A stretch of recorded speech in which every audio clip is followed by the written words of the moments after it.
Hepinize mutlu günler diliyorum. Bugün gül dalından gül yetiştirme ile ilgili kısa bir video paylaşacağım sizlerle. Daha önceden böyle çelikle gül yetiştirme ile ilgili videolar paylaşmıştım ama şu an kendime dikerken bu videoyu yine sizlerle de paylaşmak istedim.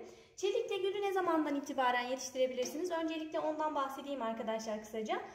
Kasım ayından itibaren dalından böyle koparmış olduğunuz dallarla gül çeliklerini yetiştirebilirsiniz arkadaşlar. Kasım ayından itibaren dikmeye başlayabilirsiniz. İklime göre, sıcaklığa göre değişmekle birlikte Mayıs ayına kadar bu şekilde çoğaltma işlemini yapabilirsiniz. Daha soğuk iklimlerde tabii Mayıs ayına kadar yapılabiliyor ama özellikle sıcak iklimlerde özellikle Mayıs ayına doğru artık yapmak konusunda, yetiştirme konusunda, köklenmesi konusunda sıkıntı yaşayabilirsiniz. Gül dallarımı kopardım, hazırladım arkadaşlar. Gül dalını keserken özellikle çok taze sürgünler, yeni dallar olmamasına dikkat edin. Çok taze sürgünlerin böyle yeşermesi, köklenmesi daha zor olabiliyor. Dikeceğiniz sürgünlerin de özellikle şu dal kısımları, yaprak kısımları önemli arkadaşlar. Şöyle göstereyim bakın. Bunun üzerinde 2 yaprak, yani böyle yaprak yerlerinden sürgünler verecek, filizler verecek. O yüzden en azından üzerinde 2-3 yaprak kadar yer olmasını tavsiye ederim. Şöyle bakın, koparıyorum mesela bunu. Bunun üzerinde mesela 3 tane yaprak yeri var. Böyle olursa sürgün vereceği yerler yaprak yeri olduğu için daha yüksek ihtimalle filizlenir ve yeşerir.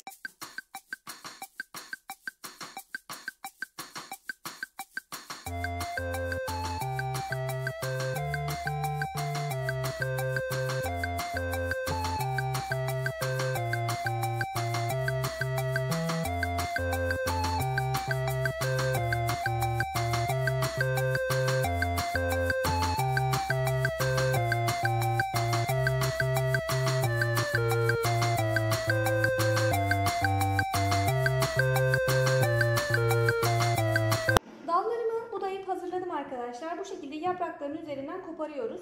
Daha sonra genellikle böyle bir hafta kadar suda bekletiyorum. Toprağını da hazırlıyorum. Toprağını bu şekilde ben keseler kullanıyorum arkadaşlar. Çok fazla diktiğim için saksı artık kullanamıyorum. Böyle keselerde dikmek daha rahat oluyor. Fazla diktiğimi bazen satıyorum. Bazen işte eş, dost, akrabalara veriyorum. O yüzden fazla yetiştiriyorum. Bu şekilde toprakları hazırladım. Suya dediğim gibi koyduğum zaman da yine bu toprağı da böyle sulayıp hazırlıyorum.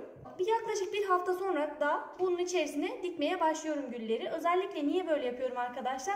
Toprağı öncesinden sulayıp hazırlarsanız toprak nemleniyor ve tam böyle dikime hazır tavlı bir hale geliyor. Böyle yapmanızı özellikle size de tavsiye ederim. Hem toprak burada dinlenmiş oluyor, iyice nemlenmiş ve dikime uygun hale geliyor. Hem de çelikleriniz iyice suyu depoluyor ve tutma ihtimali daha yüksek oluyor. Sonuçta biz burada köklendirici hormon falan kullanmıyoruz. Direkt diktiğimiz için özellikle bu işlem gerçekten fayda sağlıyor. Bunu yapmanızı tavsiye ederim.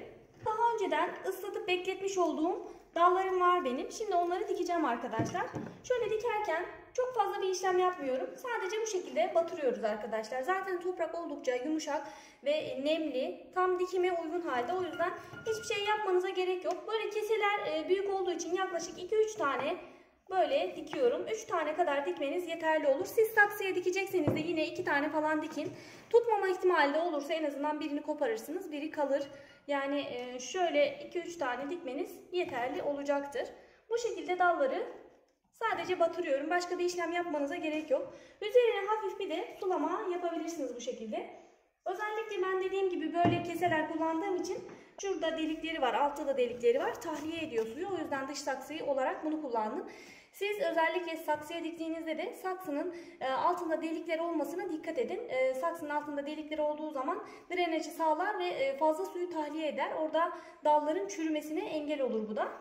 Bunlar da yaklaşık bir ay önce dikmiş olduğum güllerim arkadaşlar. Dediğim gibi Kasım ayından itibaren dikmeye başlayabilirsiniz. Bunları yaklaşık bir ay önce diktim. Bakın artık yapraklar çıkmaya başladı.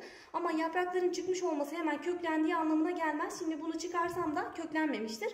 Kesinlikle hiçbir şekilde bu yapraklar çıkardı diye hemen bunu ayırmaya ya da başka bir işlem yapmaya kalkmayın. Bu şekilde iyice büyüyene kadar bunun içerisinde kalması gerekiyor. Ayırmamanız gerekiyor.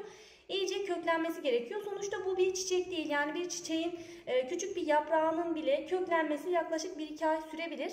Bunun da en az böyle 2-3 ay kadar sürer köklerin oluşması. O yüzden acele etmeyin köklerin oluşması konusunda. Burada gördüğünüz gibi begonvillerim de var. Gülleri daha önceden bahçeye diktiğim için köklü halini size gösteremem. Ama şöyle bakın, daha önceden videolarımda görebilirsiniz. Bunları da yine kendim yetiştirdim bakın. Bunlar da daha önceden dikmiş olduğum begonvillerim. Hepsi gayet güzel köklendi, büyüdü. Dikim zamanına özellikle dikkat ederseniz, zamanına uygun ayarlarsanız, özellikle ılıman iklimde yetiştirmeye çalışırsanız kesinlikle bir sıkıntı yaşamazsınız. Ama dediğim gibi yaz aylarında özellikle bu işlemleri yapanlar var. Yaz aylarında maalesef yetişmez. Şu an mesela Kasım ayı gibi başlayabilirsiniz. Nisan ayına kadar, Mayıs ayına kadar iklime bağlı olarak yetiştirebilirsiniz. Şimdi bunları nerede tutmanız gerekiyor? Ona da kısaca değinmek istiyorum arkadaşlar. Güller soğuktan çok fazla etkilenmez. Soğuktan çok fazla etkilenmez dediğimde tabii ki sıfırın altında değil. Ben bunları minimum 5 dereceye kadar olan yerde bırakıyorum. Çok fazla soğuk olunca özellikle bakın bunlar daha yeni çıktı. Hassas ve narin olur bu yapraklar. Daha yeni sürgünler olduğu için, taze sürgünler olduğu için bunlar oldukça hassas olur. Eş derecenin altına düşmemesi gerekiyor. Yani çok fazla soğuk olduğunda balkondaysa mesela içeri alabilirsiniz. Daha önceden aslında üzerine poşet kapatın diyordum ama özellikle yorumlarda gördüğümde poşet kapatınca havalandırmanız gerekiyor. Havalandırmazsanız eğer küflenmeler meydana gelir ve çürüme olur. O yüzden poşet koymanızı tavsiye etmem. Çünkü onu sürekli gözetim altında tutmanız gerekiyor. Poşet içerisinde olduğu için hava nem oluşturacak ve nemler düşen sular yaprakların üzerine dökülecek ve yaprakların küflenmesine sebep olacaktır. O yüzden özellikle 5 derecenin altına düşmeyecek bir yere koyabilirsiniz. Bu balkon olabilir, cam balkon olabilir ya da salonunuzun bir köşesine alabilirsiniz. Ama sürekli böyle balkona alıp içeriye alıp sürekli böyle hava değişimi, sıcaklık farkı yaşatmayın onlara. Çünkü belli bir sıcaklıkta olduğunda özellikle daha hızlı bir şekilde gelişim gösterir ve büyürler. Ama dediğim gibi yaprak oluşturması hemen köklendiği anlamına gelmez. Yaklaşık 2-3 ay kadar sürer yani köklenmesi. Hatta kış aylarında olduğumuz için köklenme biraz daha yavaş olur. 3 ay 4 ay kadar sürebilir. Acele etmeden ya beklemeniz gerekiyor arkadaşlar. Bu şekilde köklenip büyüdüğünde de artık bahçeye dikebilirsiniz. Kesede de yetiştirebilirsiniz. Saksıda da yetiştirebilirsiniz. Bahçeye dikme zamanı da özellikle sonbahar aylarında veya ilkbahar aylarında böyle Nisan, Mayıs gibi bahçeye dikmenizi tavsiye ederim. Ben mesela bunu Kasım gibi yetiştiriyorum. Kasım ayı gibi ya da Aralık ayı gibi dikmeye başlıyorum. Ondan sonra bunları Nisan gibi artık köklenmiş olmaya, büyümüş olmaya başlıyorlar, büyümeye başlıyorlar. O zaman da bahçeye dikiyorum. Size de bu yöntemi özellikle tavsiye ederim. Şimdi gül dikmenin tam zamanı arkadaşlar.